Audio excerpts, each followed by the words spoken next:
Land కాదని చెప్పి మోసం చేసింది వాస్తవం అని చెప్పేసి మేము దాన్ని బేస్ చేసుకొని అది కేసులు ఉన్నాయి దాని మీద యాక్షన్ తీసుకున్నాం. రూరల్ స్టేషన్లో మేము పే చేసాం సార్, పెట్టాము. మాకు అందుబాటులో లేడీ చెప్పండి విషయాన్ని బట్టి చెప్పారు. ఖచ్చితంగా మేము మా వైపు నుంచి మీకు ఖచ్చితంగా చేస్తాం.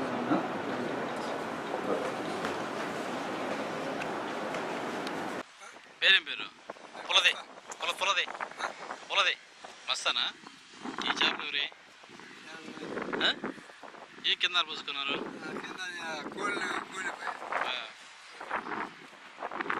మామూలుగా ప్లాట్ఫామ్ ఉంటుంది కదా, కింద పోసుకున్నారు. ఎందుకని ప్లాట్ఫామ్ ఏం లేదు మీకు ఆరబోసుకోవడానికి? ఎవరు కట్టలేదా? మీకు ఏ సమస్యలు ఉన్నాయి ఇక్కడ?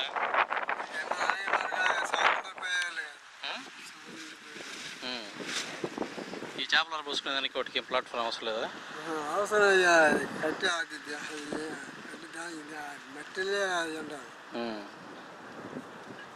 ఎంతమంది పోతున్నారు ఏటికి? అది ఇది పోయేదేమో 6 7 దానికి ఇంకో దానికి పెద్దోళ్ళ దానికేమో 30 మంది 40 మంది కావాలి. ఇప్పుడు వెళ్తున్నారు ఏటికి? ఇప్పుడు పోవాలి. ఇప్పుడు ఏ సాయంత్రం కదిపి కనపాలి పోవాలి. దూరం చేసాను. మీ పేరు? మస్తాన్.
Paper TV 2.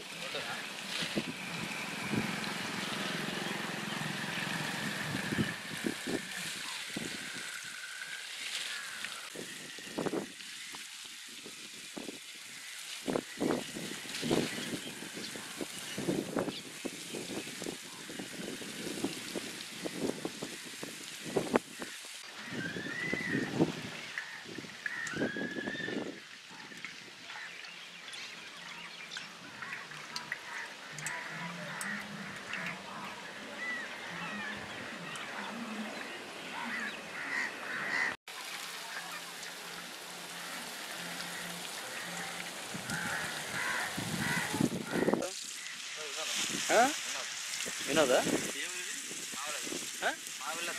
మామిడి ధరవా? ఇదే బిజినెస్ ఏమైనా చేసేది లేకపోతే ఇంకేమైనా చేస్తారా? ఎన్ని సంవత్సరాలు చేస్తున్నారు? 10 years. ఏమన్నా ఆదాయాలు ఉంటున్నాయా? ఉంటాయి కదా, అందుకనే. మామూలుగా ఎలా ఉంది ప్రతి సంవత్సరానికి? ఈ సంవత్సరం పర్లేదు, నీకు తెలిసి చెప్పు.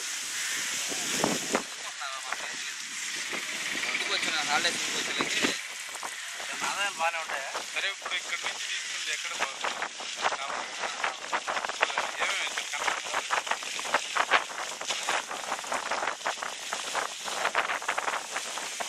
కరెక్ట్ ఇబ్బంది లేకుండా?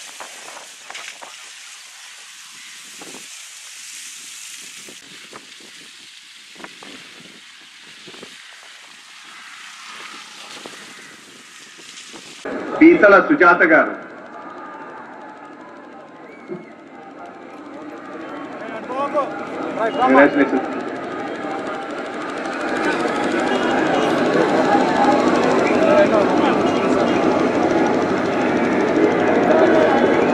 నేను కాపాడుతానని ఆంధ్రప్రదేశ్ రాష్ట్ర మంత్రిగా నా కర్తవ్యాలను శ్రద్ధతో అంతఃకరణ శుద్ధితో నిర్వహిస్తానని భయం గాని పక్షపాతం గాని రాగద్వేషాలు గాని లేకుండా రాజ్యాంగాన్ని, శాసనాలను అనుసరించి ప్రజలందరికీ న్యాయం చేకూరుస్తానని ఆంధ్రప్రదేశ్ రాష్ట్ర మంత్రిగా నా పరిశీలనకు వచ్చిన లేదా నాకు తెలియవచ్చిన ఏ విషయాన్ని నా కర్తవ్యాలను సక్రమంగా విజేత చూపుతానని, భారతదేశ సార్వభౌమాధికారాన్ని, సమగ్రతను కాపాడుతానని, ఆంధ్రప్రదేశ్ రాష్ట్ర మంత్రిగా నా కర్తవ్యాలను శ్రద్ధతో, అంతఃకరణ శుద్ధితో నిర్వహిస్తానని, భయం గాని, పక్షపాతం గాని, రాగద్వేషాలు గాని లేకుండా రాజ్యాంగాన్ని, శాసనాలని అనుసరించి ప్రజలందరికీ న్యాయం చేకూరుస్తానని దైవ సాక్షిగా ప్రమాణం చేస్తున్నాను.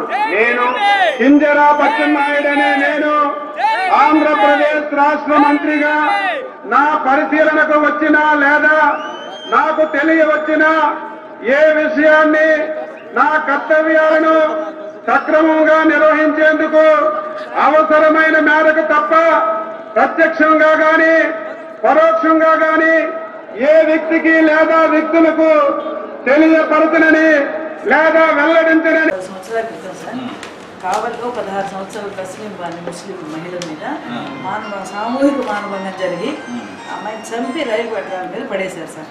అర్ధనగ్న శరీరంతో ఇప్పుడు చాలా ఉద్యమం ఇటువంటివి జరుగుతున్నాయి, తెలియనివన్నీ కూడా. కాబట్టి మీరు ఒక ముందు జాగ్రత్త చర్యలు తీసుకోవాలి. అంత దూరం రాకుండా అన్ని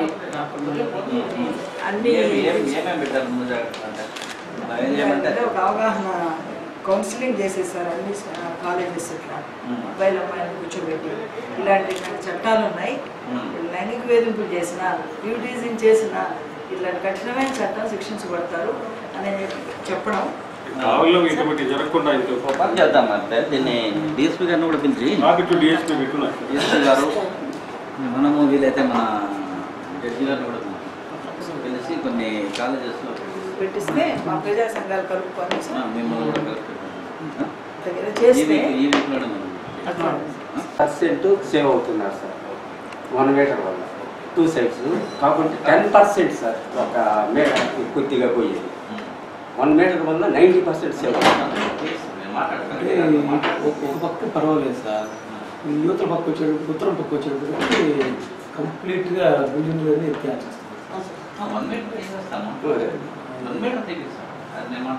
ఏదో మీరు మాట మీకు ఇబ్బంది అవుతుందేమో ఆలోచించారు. ఎందుకంటే 5 మీటర్స్ రోడ్ ఉంటుంది, మళ్ళీ సర్వీస్ రోడ్ మీకు ఇబ్బంది లేదంటే నేను మాట్లాడిపోయాను. దానివల్ల అదే సర్వే చేయించేస్తే ఎన్ని స్ట్రక్చర్లు సేవ్ అవుతారా బిల్డింగ్ అంతా ఓకే ఖచ్చితంగా చేస్తాను. నేను చెప్పాను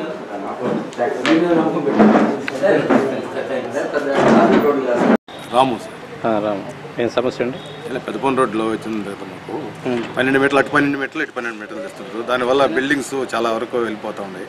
1 మీటర్ సేవ్ చేస్తే చాలా వరకు బిల్డింగ్ పిల్లర్స్ నిలబడతాయి.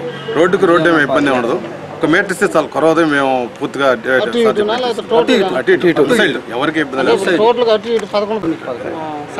సెంటర్ చేసి 12 చెప్పారు. 1 మీటర్ ఇచ్చిన దానివల్ల 90% సేవ్ అవుతున్నారు. పిల్లర్లు కూడా సేవ్ అవుతుంది. అందువల్ల అంటే ఓన్లీ ఒక పిల్లర్స్ వస్తున్నాయి కాబట్టి ఆ పిల్లర్ల వల్ల 1 మీటర్ కానీ ఇచ్చారంటే మొత్తం సేవ్ అవుతున్నారు. 90% సేవ్ అవుతున్నారు. కాంపన్సేషన్ కట్టాల్సిన అవసరం లేదు. ఎవరికి కాంపెన్సేషన్ గవర్నమెంట్ వీళ్ళకి ఎవరికి కట్టించాల్సిన అవసరం లేదు. దానివల్ల చాలామంది లాభం పొందుతారు.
కావలి నుంచి చుట్టుపక్కల చుట్టుపక్కల ప్రాంతం వాళ్ళు కూడా మా తుమ్మలపండి బీచ్కి ఎక్కువగా పర్యాటకులు రావటం ఎక్కువ జరుగుతూ ఉంది.